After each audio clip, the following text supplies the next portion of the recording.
Hey, how's it going, YouTube? How y'all doing today? I got these animals on this I guess it's called the loose mineral, but it's got something in it called, I believe it's called Altocid, or maybe Altocin or Altocid or something like that. But it's a IGR, an insect growth regulator. These cattle, they've been getting flies on them pretty bad, and so I put them on this stuff. Usually when these cattle get flies, what I'll do is I'll either put ivermectin on their back, and then I'll give them this Altocid, this IGR salt. That'll usually clear it up within 24 hours. Another thing that I do instead of ivermectin, instead of putting that dewormer on their back, is that pyrethrin dust. It's called the livestock dust. But I found that if I just Buddy keeps rubbing his head on my leg, but he's got these little stubby horns on him now, so it hurts. I've been trying to tell him to stop rubbing his head on me now, but I guess old habits die hard, huh? But it's okay. Usually when these animals, they get well, it's not gonna be okay if those horns get sharp. I'm gonna have to keep my distance from him then, but for now it's okay. I've been trying to teach him to stop doing it. But when these animals, they get when they start getting the flies on them, and the flies, I mean, like when I stand next to the cattle, the flies that they'll bite me too. I can feel them biting my ankles and stuff like that. And so I mean it just ain't pleasant. It ain't like, oh my God, it hurts, but it's like it's unpleasant. It is unpleasant. You can feel the flies biting you. Well, I can feel the flies when they bite me. When they get up on my leg and they bite me and stuff like that, I can feel them. And so I'm sure it ain't too pleasant for these animals either. And so what I do to get rid of the flies, usually immediately, is either I will put that pyrethrin dust on their back, and then I'll feed them this insect growth regulator salt, or I'll give them a dose of ivermectin. If they have yet to get dewormed, I'll put that ivermectin on their back, and then usually just the ivermectin. Usually I don't give them any sort of insect growth regulator if I give them that ivermectin, because that ivermectin does an extremely it's just extremely good at getting rid of those flies. This salt right here, in a combination with some kind of a physical dust, like a livestock dust, is usually what I use. If I'm going to give them insect growth regulator, usually I'll come over when they're eating feed. When I got them on grain, I'll usually come over here with a little can of livestock dust. And the animals that have the flies on them real bad on their back, I'll just throw the livestock dust on their back while they're eating, and it'll get rid of the flies completely within 24 hours.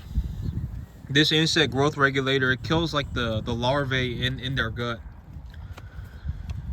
And so or something like that, or it kills the larvae when the flies trying to lay larvae in their poop or something like that. It'll kill the larvae, so it'll kill the little babies, but it ain't gonna kill the big flies. This morning I was just taking a look at everything. Yesterday evening, I just kind of took some time to kind of go over my plans, because when I got sick a couple days ago, it kind of threw me off. I don't ever plan for getting sick, so it does happen though. And so being sick for 2-3 days just kind of threw me off. I had zero plans. When I was sick, I should have probably spent more time sitting there making a plan for what I was going to do as soon as I got unsick, or as soon as I got okay again. But in reality, what I was doing was I was sleeping. I literally slept for 16 hours a day. I don't know what was going on with me, but I was sick. So I'm all good now. And so last night I took some time to just kind of go over things that I'm looking at and go over plans for this week, my big plans for this week. As of right now, I believe it's on the 14th, there's a 40% chance of rain, and on the 15th, there's another 50% chance of rain. So on somewhere around 17, 18, around then, the 17th or the 18th, is when I'll be drilling seed. From my understanding, there's a 50% chance of daily rain starting on the 19th or the 20th.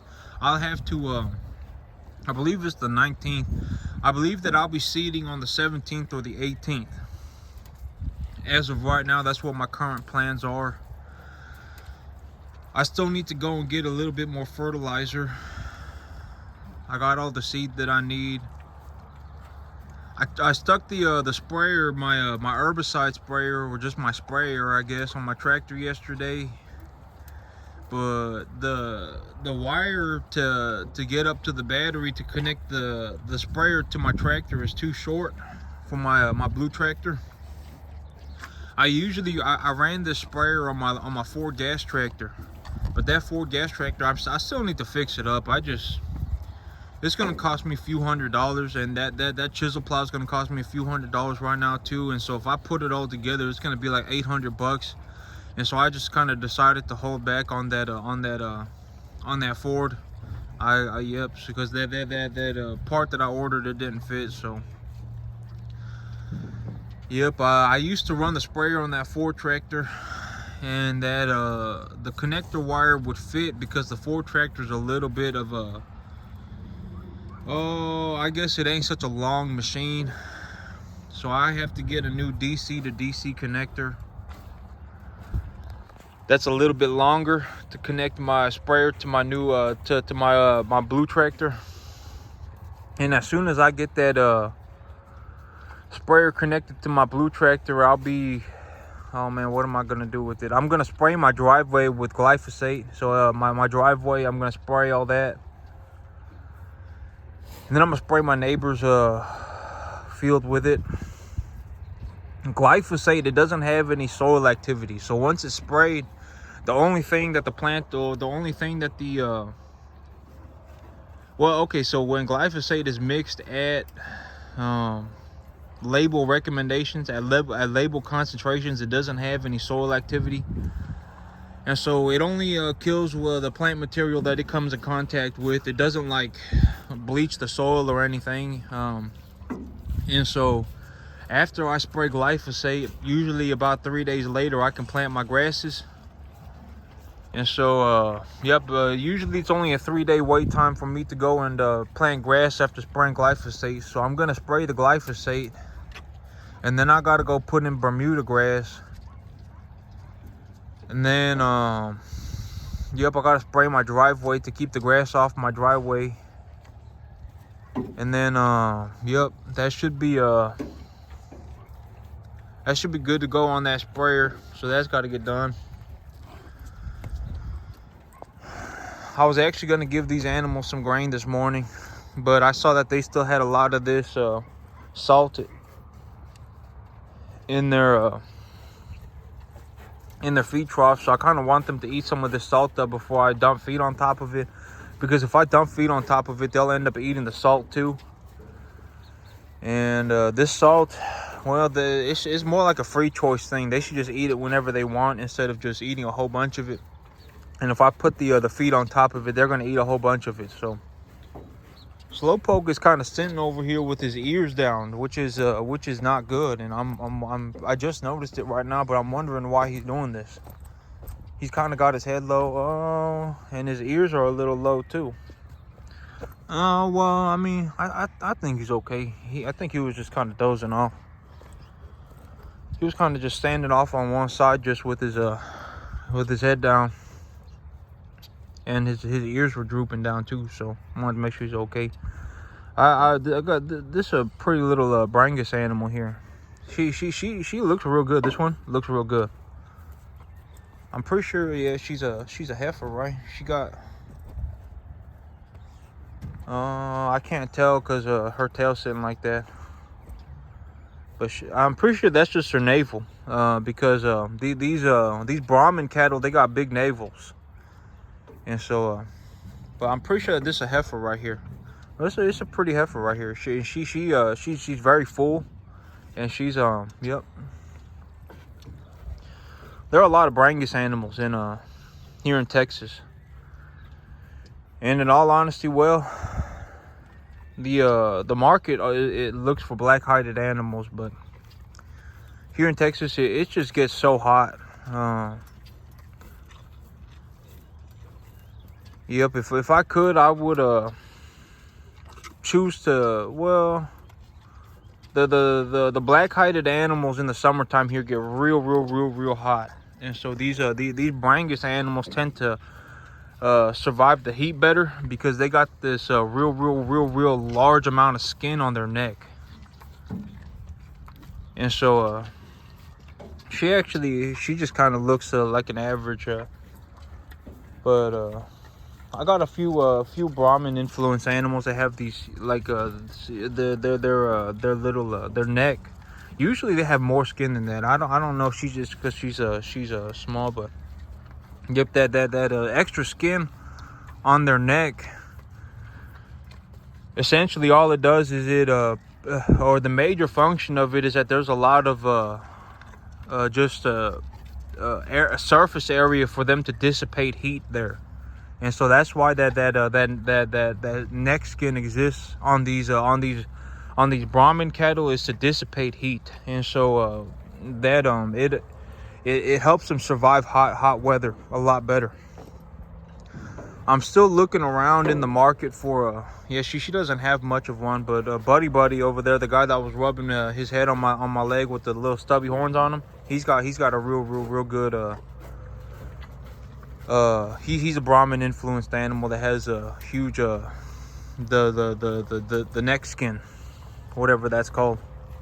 But yep, I've been the only two things that I'm really looking for right now is a piece of land. So I'm keeping an eye on real estate markets, and the other thing is under market value cattle. Right now, I'm finding that it is very difficult to find under market value cattle. It just ain't happening. A lot of the cattle that I'm finding on the market right now are straight resales. So people are buying animals, taking them home, and then selling them again just within like a month. So they'll hold on to these animals for less than 3 months and then just immediately sell them again. And for me, when I see someone doing that, like there may be somebody who's interested in buying an animal like that just because they don't have to go to the sale barn and stuff. But for me, I understand that the chances of me making money on something like that is very small. The chances of me losing money are very high. So if I'm going to buy animals, I tend to not look at straight resellers. Like these sale barn cattle, when I sell them, these animals, they've been here for 7-8 months, 6-7 months, something like that. So yep,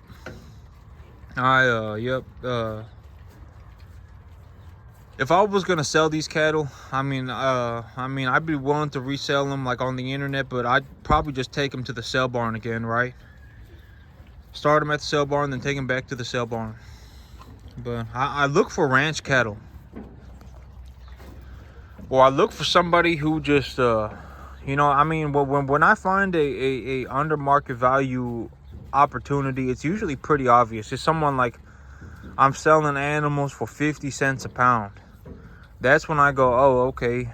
Or they'll just say straight up in their ad, I need to get rid of these animals. I'm losing my lease. Something is happening and I need to get rid of my animals right now. And then they'll put a price on it, and it'll be a very low price. That's kind of the thing that I'm looking for right now. And so yep, I got to get this hay crop situated. I got to go get my neighbor's field spray with glyphosate, and then I got to get Bermuda seed put on it. I figured my neighbor's field, what I'm gonna do is I'm gonna grow more of a roughage type Bermuda grass product, just so that I don't have to be on there constantly to maintain the field. I could just go on there 3-4 times a year, cut hay, fertilize it, then get on out of there. And on my field, what I'm gonna do is I'm gonna grow more of a high feed quality hay product or silage product. I've been looking into getting myself a silage wrapper again, but a silage wrapper, a good one's gonna cost me $7,500, and a cheaper one's gonna cost me about $5 grand, or $4,500, $5,000, something like that.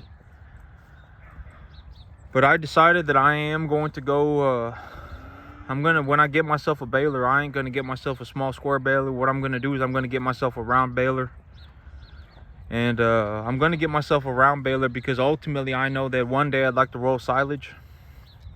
And so, yep, I'm gonna set myself up for the long term by buying a round baler right now. Yeah, the grass is real tall. These animals, they've pretty much given up or asking for grain. I mean, the grass, it ain't too tall, but I would say around here it's about 2-3 inches, and then there are spots where it's a little taller, 4 or 5 inches. But they've been grazing it, so it ain't too bad. Got patches like this too, where it's 4 or 5 inches.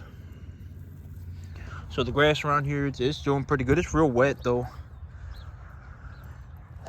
When these animals leave that feed salt alone, I'll probably dump the salt out of the feed troughs and then give them some grain, and then just leave that salt in a bucket instead of putting it in their feed trough. But yeah, they got plenty of grass to eat. Yeah, this is Buddy right here. Oh, this animal right here has a that neck skin that I've been talking about. This is what a Brahmin influenced animal looks like too. This is another Brahmin influenced animal, but you see that big old neck flap? That neck flap it gives them a lot of extra space to dissipate heat. And so, yep. But yep, well, my big plan right now is well, one day I'd like to roll silage too. One day soon. A silage roller, a good silage wrapper is going to cost me about $5,000 to $7,500. And so I probably will have to finance it. A baler is going to cost me about another $7,500. So when it's all put together, it's almost another $15,000. And in all honesty, well, I told myself that if I was looking at a silage crop like in front of me, and I was like, man, I need to get this silage situated right now, I would be willing to leverage for it then. But until then, I ain't gonna do it. It's just too much money. But I got these sunflower coming up right now. When I get that, I got a what is it? A longer connector for my sprayer on its way here. And when it gets here, I'm gonna mix 1 tank of herbicide. I'm gonna mix a tank of Duracor, and I'm going to spot spray this field too. I'm gonna spot spray it while I'm back there spraying the back. I'm actually gonna get a backpack sprayer with glyphosate in it this morning, and I'm gonna walk back there to the back of the property, and I'm going to spray the fence line. I can't get right up to the fence because it's kind of at an angle, and so I'm gonna take my backpack sprayer up to the fence line this morning, and I'm gonna spray the fence line by hand. And then I'm gonna drive over this. I have some spots that are just completely covered in weeds. So I actually think I got a good spot over here to show. Just completely, yep, here it is. I got spots like this, just completely covered in weeds. You see this right here? This is all weeds. If I ain't mistaken, this is a horsetail right here. But this stuff I ain't sure. I ain't completely sure. But horsetail, when it gets real big, it'll get like 2 feet tall. And imagine all this right now. Imagine all this right here, all of it, 2 feet tall. And then it'll go to seed, and then it'll just spread everywhere. I mean, it'll literally go everywhere. And so, yep. I mean, look, it's already starting to go everywhere. You see how it's just everywhere right now. And so I'm going to mix a tank of herbicide when I get that situated, and I'm gonna spray the spots that I know that I have a few real just real like heavily weed infested areas. You see this, all this right here, this is another spot.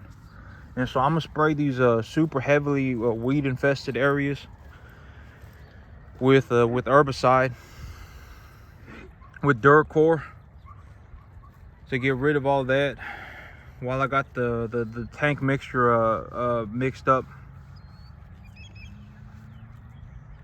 And then yep, it should be good to go. I should be okay to go. I got to get this all fertilized again, and well, here as soon as possible, as soon as I get an opportunity to do so, I'm gonna put up that cross fence on this property. I'm gonna get a cross fence put up on this property. Once that cross fence is put in, I'm going to drill the back with pearl millet, because I thought about it. I do believe that it would be in my best interest to drill this to keep the cattle off of the pearl millet. They got plenty of space up front. I mean, these animals, they're not going to be shoulder to shoulder crowded up into a pen or anything like that, but I am going to fence them in up front to keep them off of this backfield in the springtime, in the spring, summer, fall, early fall, so that it'll be about 4 or 5 months. I'm gonna keep them penned off of this back portion of field, so that I can grow pearl millet for them, and then I'll harvest that pearl millet and I'll feed it to them, so that I can keep them off of it. Because I was reading, pearl millet was saying that it's saying I need to keep the cattle off of it until it's about 2 feet tall, and then I need to take the cattle back off of it when it's 6 to 8 inches of stubble. And so if I'm gonna do that, I need to keep the cattle off of it, and then I need to cut it myself to feed it to them. And so my big thing right now is well, I'm going to pen them up front for about 4 or 5 months. If I can, I'm going to kind of rig up a little sprinkler system for them up there, and so when it gets real hot, it'll kind of just spray water on them. And so if they want to, they can kind of go hang out. I'm only going to do it in like one portion of the front, so that, well, once they figure it out, they can well, I'll have to see, so that they can wet themselves down, so to keep cool instead of bathing in the pond. But yep, for about maybe about 5 months, they'll probably have to be stuck up front, and I'll be giving them their food, so that I can keep them off of the grass. That will just make everything a bit more productive, make this farm more productive in terms of how much hay is being produced, about how much biomass is being produced. It'll also prevent any sort of major health accident happening from them eating too hot of a grass. Because, you know, one of my big things that I'm constantly kind of staying on top of is I don't want these animals eating a real hot grass when it gets hot outside. That's one of the big things that I'm just, you know, I'm constantly, I have to be extremely diligent about. Because if they eat a real hot grass and it's hot outside and they start bloating and I'm off at work, by the time I come home, they'll be dead. By the time the bloat starts, maybe they have half an hour. And well, if the bloating is severe, they'll die within 10, 15, 30 minutes. And so I don't want these animals on a real hot grass when it's hot outside. And so, yep, I'm going to be putting them in a pen up front. I'm going to plant pearl millet back here, and then yep, I'm going to get Bermuda grass planted on my neighbor's field. One of these days I'd like to get me a well, when it makes sense for me to bring in a silage wrapper, I'll bring in a silage wrapper. I'd like to bring in a silage wrapper, but as of right now, the only piece of equipment that I'm looking for is a baler. A baler will cost me, a good one will cost me about $7,500. A decent old one will cost me about $7,500. So that's about all I'm looking for in terms of equipment. I'm still looking for a piece of property. I'm also looking for under market value cattle. Other than that, I ain't really spending any time looking through the internet to buy anything. Oh, yep. The silage wrapper, the only time I would say like, oh, right now it makes financial sense to buy a silage wrapper is if I'm looking at the forecast and I'm saying, oh my gosh, my hay needs to be cut next week, or my hay needs to be cut, you know, my hay needs to be cut in 2 weeks, and it's supposed to rain 4 or 5 times in the next 14 days. That is when it would make sense for me to bring in a silage wrapper, because if I can't cut the hay, then that hay, the quality of the hay is going to drop tremendously, and the feed value of the hay is going to drop tremendously. And I mean, I would be doing a disservice to somebody by selling it to them as quality hay. You know, like a hay that's a 6, 7, 8% protein, that's pretty much roughage. And so I ain't trying to be in. Well, I mean, if it's 6, 7, 8% hay and it's way over matured hay, you know, I could sell it for very cheap. But in all honesty, the hay that I grow, I'd like to feed it to my animals, and then I'm gonna sell what's left over. And I'd like to feed my animals the highest quality hay as I can. So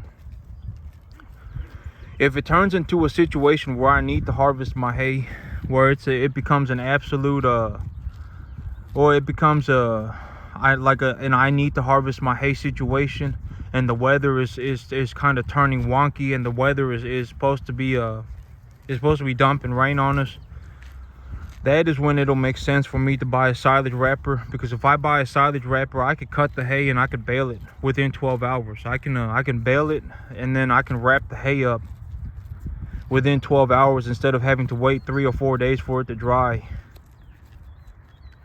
And also a thing about baling hay, right, is that if it rains for 3 or 4 days after that, I can't harvest the hay because the ground will be soaking wet.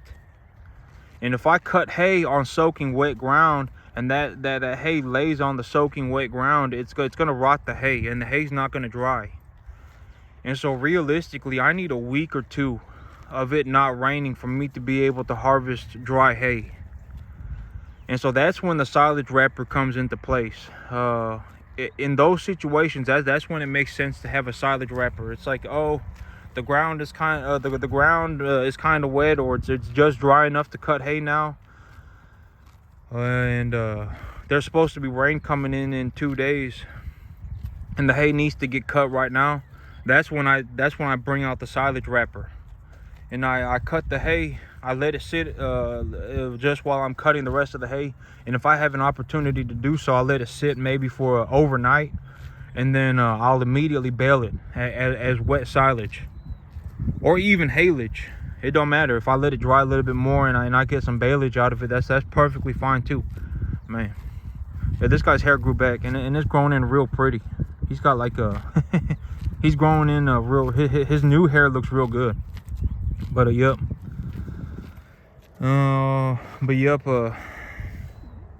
That's when it would make sense for me to get a silage wrapper.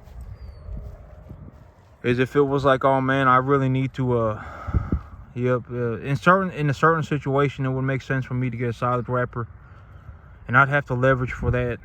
So, but I would feel more comfortable doing it if I was looking at the crop that I was gonna sell, or if I was looking at the crop that had a monetary value to it before I went and leveraged for it.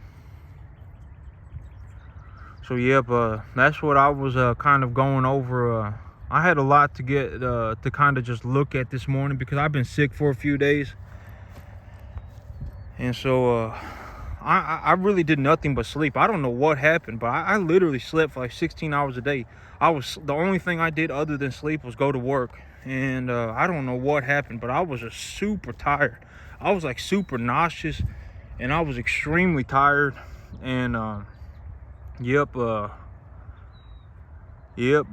I'm okay now. And so, all right, that's it for me today, YouTube. Y'all have a good one.